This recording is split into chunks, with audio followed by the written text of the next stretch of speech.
Drama serial میں کی next episode میں دکھایا جائے گا کہ مبشرہ اور زید کے درمیان تو کافی انڈرسٹینڈنگ ڈیولپ ہو چکی ہے اور دونوں ایک دوسرے کے بہت قریب بھی آ چکے ہیں، اور مبشرہ کو پہلی بار کسی سے پیار ہوا ہے اور زید نے بھی اس پیار کو محسوس کیا ہے، لیکن زید کو عائرہ کی بھی فکر ہے۔ وہ اس کو کانٹیکٹ کرنے کی کوشش بھی کرتا ہے لیکن وہ اس کی کالز ریسیو ہی نہیں کرتی۔ ریسیو بھی کیسے کرے کیونکہ اس کا موبائل تو زید کے فادر نے لے لیا ہے اور عائرہ کو روم میں لاک کر دیا ہے، جس سے زید بالکل بے خبر ہے۔ جب زید اپنے فادر کو کال کر کے کہتا ہے کہ میری عائرہ سے بات کرائیں تو وہ جھوٹ بولتے ہیں اور کہتے ہیں کہ بات کیسے کراؤں، وہ تو گھر چھوڑ کے ہی چلی گئی ہے۔ اب زید کو بہت غصہ آتا ہے کہ عائرہ کو اس طرح سے مجھے انفارم کیے بغیر گھر چھوڑ کے نہیں جانا چاہیے تھا۔ زید کو تو اس بات کا پتہ ہی نہیں کہ عائرہ پر کیا قیامت ٹوٹ پڑی ہے، اور ریان بھی اس موقع کا فائدہ اٹھائے گا۔ جب آصف صاحب گھر پہ نہیں ہوں گے تو وہ چپ کر کے عائرہ کے روم میں جانے کی کوشش کرے گا اور اس کے ساتھ زبردستی کرنے کی کوشش کرے گا، جس پر عائرہ کافی زیادہ شور مچائے گی۔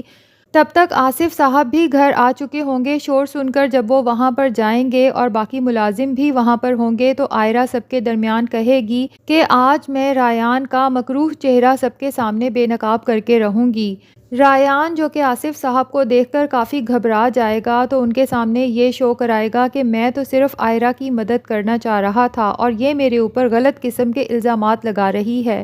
اب آصف صاحب بچے تو نہیں ہیں، وہ بھی نوٹ کر ہی چکے ہیں کہ ریان کو کیا ضرورت پڑی ہے عائرہ کی مدد کرنے کی، جبکہ آصف صاحب ریان کو پہلے ہی بتا چکے ہیں کہ آصف صاحب نے عائرہ کو سزا دی ہے۔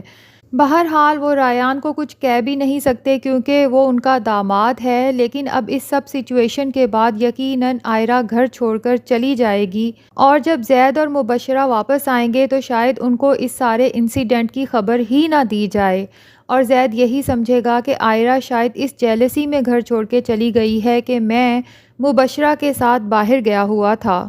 اس طرح عائرہ اور زید کے درمیان غلط فہمیاں مزید بڑھتی جائیں گی اور مبشرہ کو مزید موقع ملے گا زید کے قریب آنے کا، لیکن بہت بعد میں جا کر یہ سارا راز کھلے گا کہ مبشرہ کے بھائی ریان نے عائرہ کے ساتھ کیا کرنے کی کوشش کی اور کس طرح سے آصف صاحب نے عائرہ کو روم میں لاک کر دیا تھا، لیکن اس کے بعد کیا زید مبشرہ سے اس سب کا بدلہ لے گا کیونکہ اس کے بھائی کی وجہ سے عائرہ کی زندگی خراب ہوئی، یا پھر وہ عائرہ کو ہی بلیم دے گا کہ عائرہ کو اس وقت ہی زید کو یہ سب چیزیں بتانا چاہیے تھیں۔